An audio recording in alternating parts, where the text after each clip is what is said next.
So the big question is, what is this? What does it do? Why would I want one? It's a good question.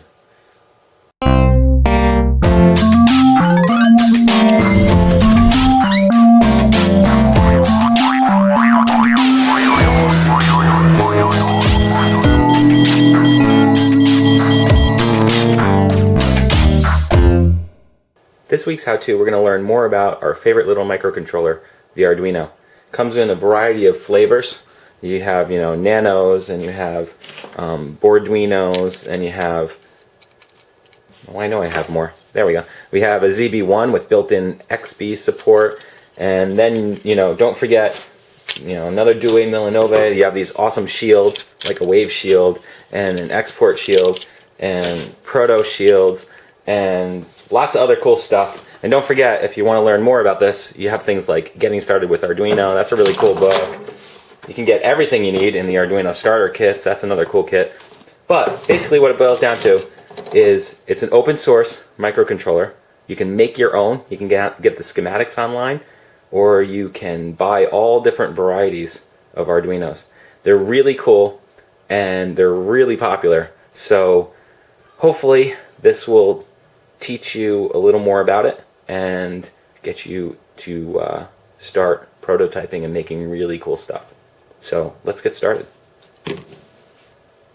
So the first thing you need to do is download the USB drivers and the Arduino IDE, which is the Integrated Development Environment, to your computer.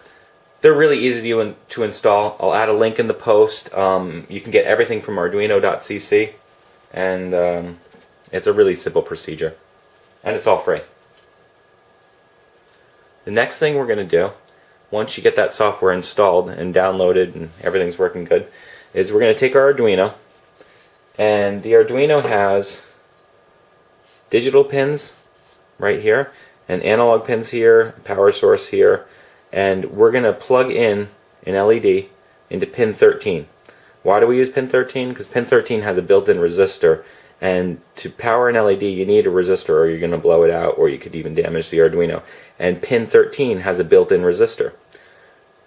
The LED has a long leg and a short leg. The long leg is the positive, short is the negative. So you want the long leg, or lead, to go into the hole here marked at pin 13. Right next to it is the ground pin, so the short leg goes into the ground.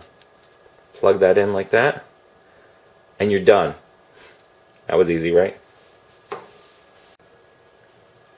Next thing we're going to do is plug it in via USB. The USB wire will give us all the power we need and enable us to talk with the Arduino IDE on the computer to program it.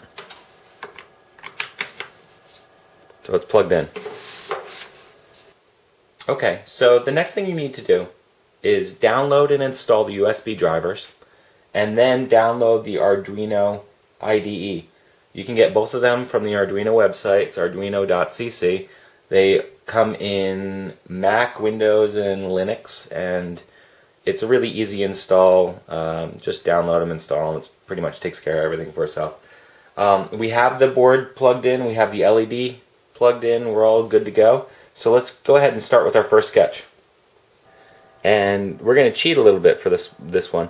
We're going to go into the File menu, Sketchbook, and Examples, Digital, and Blink.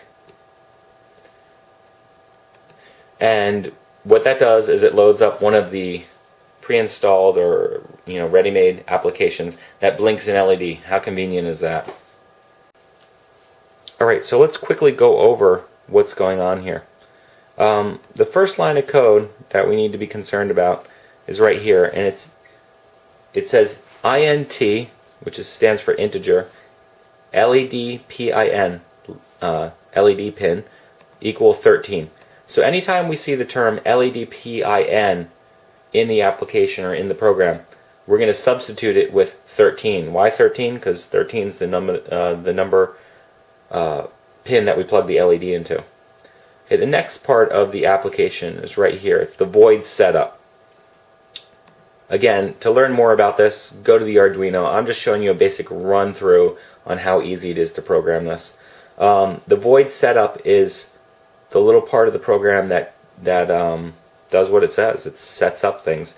In this application, we're going to use the term pin mode, which is, again, what it sounds like. It's going to set the mode of the pin, whether it's going to be input or output. So if we look at it, it says LED pin, which we defined as an integer as 13. So basically it's pin mode 13, comma, output, which means we want that pin to be an output. We're going to output something. We're not going to input something into pin 13. Next part of the program, the void loop.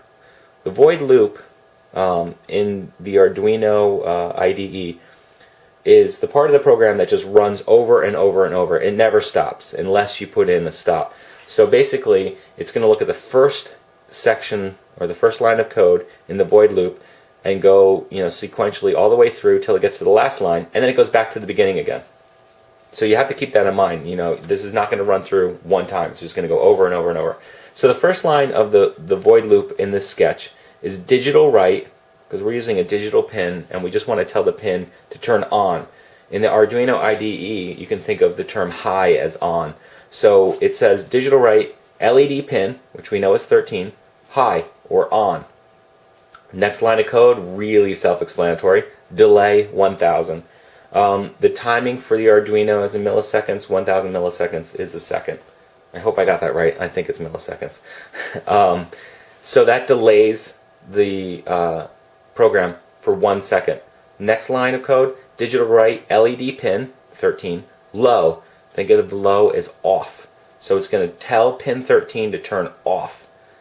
Next line of code, delay 1000. Again, it's going to delay for 1 second. Then it reaches the closing curly bracket or curly brace, which means it's going to go back to line 1. So basically, it's going to turn pin 13 on for 1 second, turn it off for 1 second. And it's going to continue to do that forever. So let's upload this to the board and see what happens.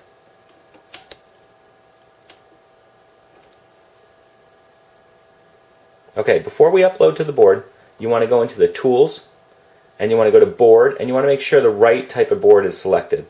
We're going to be using the Decimelia. I hope I pronounced that right. So we're going to select that. The next thing you want to do is go into tools, serial port, and make sure the right serial port is selected.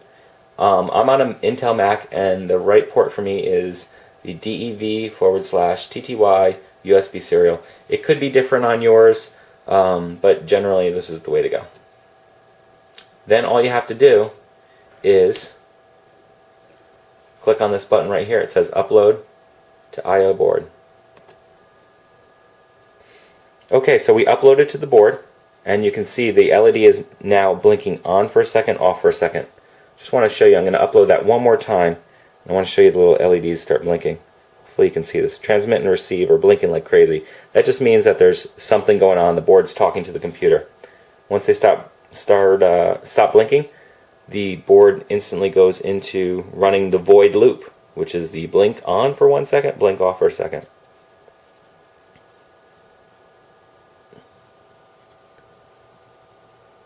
Okay, so in later how-tos, I'm going to show you how to use an Ethernet shield so you can talk to the internet. I'll show you how to use wave shields so you can play music, and I'll get you connected to the internet, and we'll just go through a whole bunch of really cool stuff with the Arduino. It's a lot of fun, possibilities are endless, and the community out there is just amazing. Go ahead and check out blog.makezine.com and do a search for Arduino. Click on the category for Arduino. You'll be amazed at what people are doing with these. And I'll see you next week.